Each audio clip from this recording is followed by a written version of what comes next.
Hi guys, as you can see, I am super excited today because I actually sparred with a kendoka, a Japanese sword fighting martial artist, just a few hours ago. And today I'm going to be breaking down what kind of techniques I was able to use and not able to use against a kendo person. So if you'd like to learn about Japanese martial arts, please watch this video.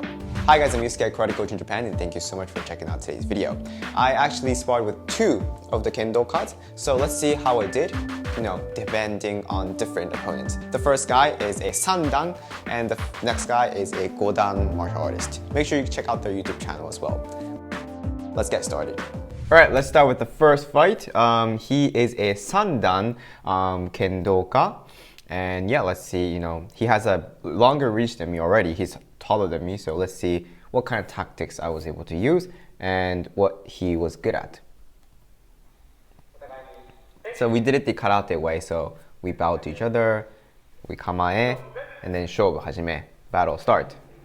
So right off the bat, he was closing in the distance, and oh yeah, that was a right, you never get counter from the top in karate, so that was a new sensation for me.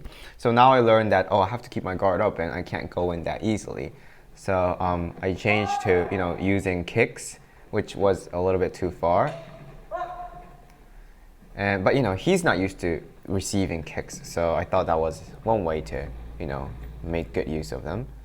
Right now I'm staying right in front of him, which is not so good. And I have adjusted the distance to be a little bit further than him. And what happened there was, that was one thing I experimented with. Kendo guys are very good at going like this.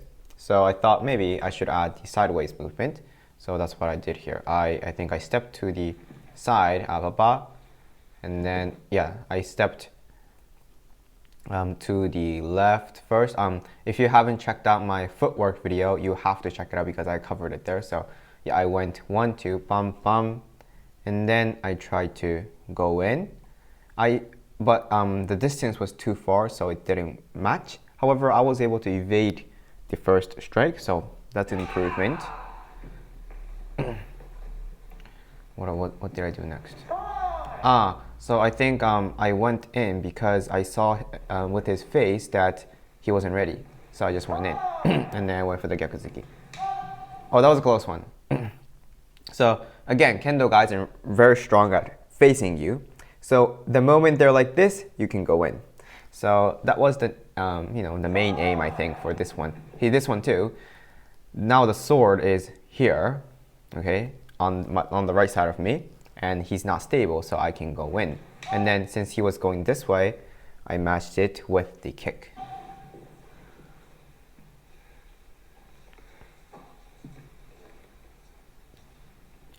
But he is very good at the reflection part, You're seeing what I'm gonna do, cutting the distance, and then going in again. Very similar to, how we spar as well.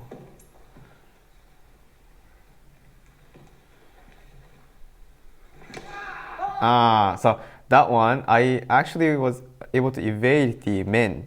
Men means hitting the face. So here, he came in, ba, and then I did a ageuke-ish movement here. So see, see there, it hasn't hit me. And then I swayed it to the side, and then went in for a gyakuzuki, which wasn't so successful. And then I think I closed the distance like that. For some reason in kendo, after they hit, you go past the opponent, which I personally think is pretty dangerous. I think you should keep your eyes on the opponent, because in karate, after you hit, you keep your eyes and then you evade. So they're very used to hitting and then turning back. So I thought that was another chance for me to go in. But yeah, it was so scary. So now, see, the tip is pointing at me. Before, at the beginning of the match, he had it down, so it wasn't as scary, but he's learning as well. So now it has gotten a little bit scary. Yeah, see, it's coming straight in, so I couldn't move, but I have to use the side. On that one, what happened was I ducked down a little bit, so the head is here, right, at this level, and then since the men in kendo, you don't swing through. You make a kime, like karate, right? So that means you hit and then you flick back just a little bit. So if you evade by a centimeter or like an inch, then you're off of the impact. So what I did was from here, watch my head, I ducked down just a little bit, you know, not a big motion, but here. And that's enough to, you know, evade the sword. I rarely evaded it. And then pushed up on the opponent's tsuka, or around the hand. Just like the same thing as ageuke, right? And then went in for the punch. And that's a very classical 1-2, karate 1-2. And then, you know, we finished it off with a karate bow.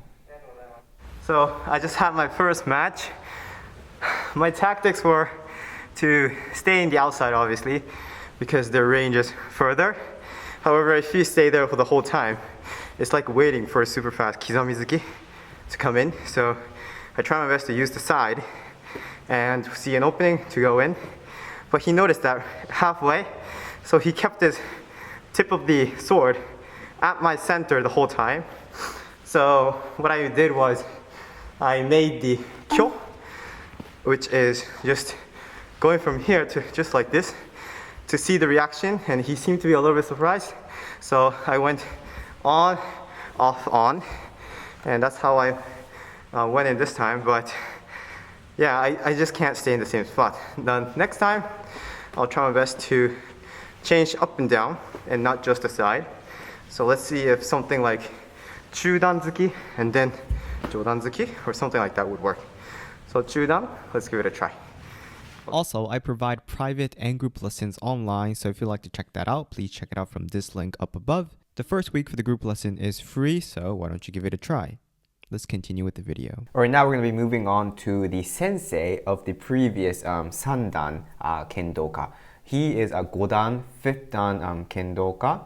And let's see what kind of differences there are between how he spars or how he does the kendo fight and me. Make sure you guys check out their YouTube channel as well. So right now, starting from the start, I am using the side a lot more. And you know, immediately I felt that he was at a different level compared to the sandan guy, because he started off with pointing the sword right at me like this. So that was very scary to start with. And I couldn't close in the distance. This one. So I think that was the first highlight. Again, I used the same step, moving to the side. And at this time, I wanted to evade the hit as well. So I lifted my left arm up. Let's see it in slow motion. But here. I move to the left, and then I switch to the right. The sword comes in. Barely evaded it, swipe, and then since I got close, chudangiri ba. So I think that was a good one, closing in distance and then going for the kick. And then here look, his face relaxed a little bit, so I thought that was an opening, so I went in, I rushed in with a 1-2. Very normal karate 1-2. But now, he's received 2 attacks, so he's like, oh no, I have to do more, I have to give him pressure. So he got real. So from here, he closed in the distance a lot, getting me to the corner. And that was a tsuki, a stab kind of motion, which I couldn't react at all. And then from here, I close in the distance, I can't stay back. And then I don't want to get hit, so I lift my hand up. And this was something I just experimented with. I wondered, if I put my leg in front of my face, in between my face and the sword, he can't hit me, right? So I lifted up, but then I was like, no, it's not realistic to keep your leg up the whole time. So I eventually just dropped it down. Then this, I was completely off guard.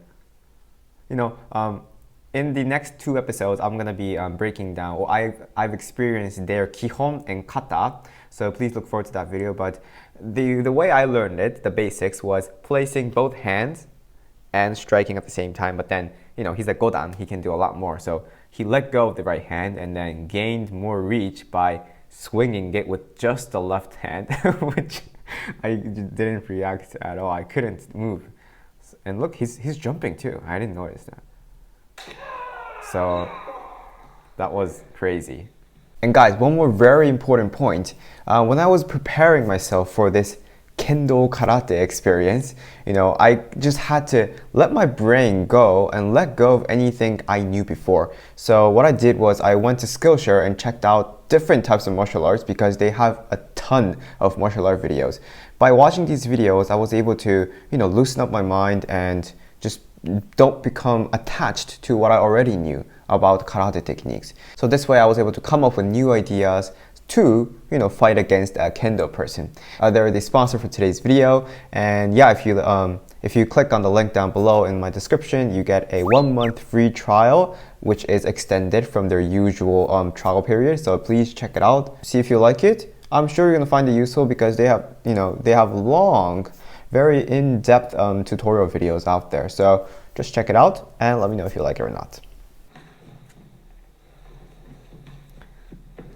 Yeah, see, and the fact that I thought that Kendo guys were only strong this way, so that's why I moved to the side. From here, I'm gonna slide to the right, but look at the opponent. He's gonna slide without any latency. Just at the same time, he's gonna slide from here.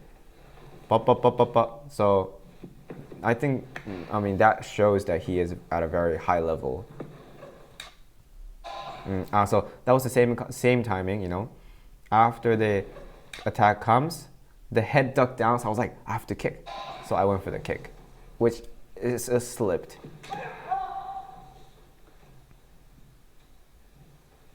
Yeah, this was a very interesting experience. The tsuki came, but then my right hand was forward. This is my stronger hand, so I was able to flick it to the side this time. Yeah, but it was so much harder to see the tsuki coming because, it's a point like this. And karate, when you do the kizamizuki too, if you have seen my tutorial, kizamizuki tutorial, Natsu talks about the importance of no motion and moving your hand like just a point. But your fist and the actual shinai, which they call it Kendo sword, the shinai is a lot smaller, so it's harder to evade it coming. And the counters from the top, we don't have anything like that. It's just not in our brain, so I couldn't react. So what was I thinking this time? I think I was like, no, I have no other choice.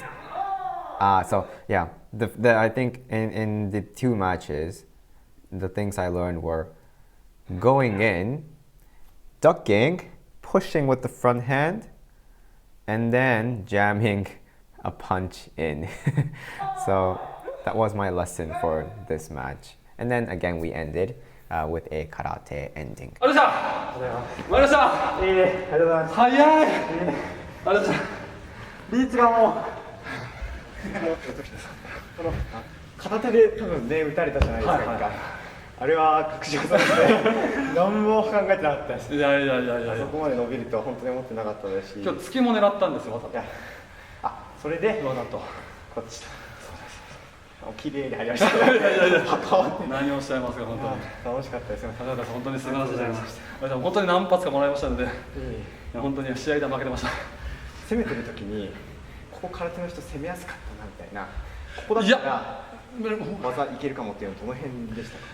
は取った上段の技、どうしてもやっぱりリーチで近づいてくるじゃないじゃないですか。近づいてきた時にもう僕らは振りかぶってから打つんじゃなくてもう振りかぶった状態なので、あとは打つだけなんですよ。なんか上段空手の人でやるときはやっぱり上段は有効かなと思ってこれ世界中の武道家の皆さんにやるときはもしもバトルになる機会があれば上段取ってもう振りかぶるスピードもマイナスしていかないと、でも空手の人はスピード速いので上段は有効かなと思いましたけど、やっぱ間合いに入られたらもう無理、絶対勝てない、もう間合いに入られたら終わりです。なるほどですね、もうここのゲームですね。ここのゲーム、ここの検索をいかに外さずに、こっちとしてはいかにそれをぶらさせてグッと入るかっていう、そういう試合です。崩されたら負けだし、崩されなかったらなんとかいけるっていう感覚がありました。あと多分今回こう接近した後のこういう技多分出されなかったと思うんですけど、あそこも一つのこうバトル場かなとはやってて思いました。僕も多分一発こう来て多分こういう技があったんですけど、それも多分同じようなどうってタイミングじゃないですか。やっぱり速かったので、僕らがやっぱ引き技を打つ、つばぜり合いから引き技を打つスピードと近間からパンチ出る、絶対パンチの方が速いので、打つよりは逃げた方がいいって頭にありました。なるほどです。はいはいはい。本当にそういう駆け引きですね。駆け引きめちゃくちゃ面白かった。またどっかでやりましょう。本当にありがとうございました。 So thank you guys so much for watching the video. If you're, not confident with yourself, if you do karate, you can become this strong. So I recommend you take your first step into learning karate or any martial arts. And if you're interested in karate, then please check out and subscribe to my channel from right here. I upload a lot of karate tutorials for right here. And if you're interested in more of the karate versus something videos, then check it out from here. And I can support you on your karate journey from step 0 all the way to a black belt. So make sure you check out my lessons from here. I will see you guys in my next video.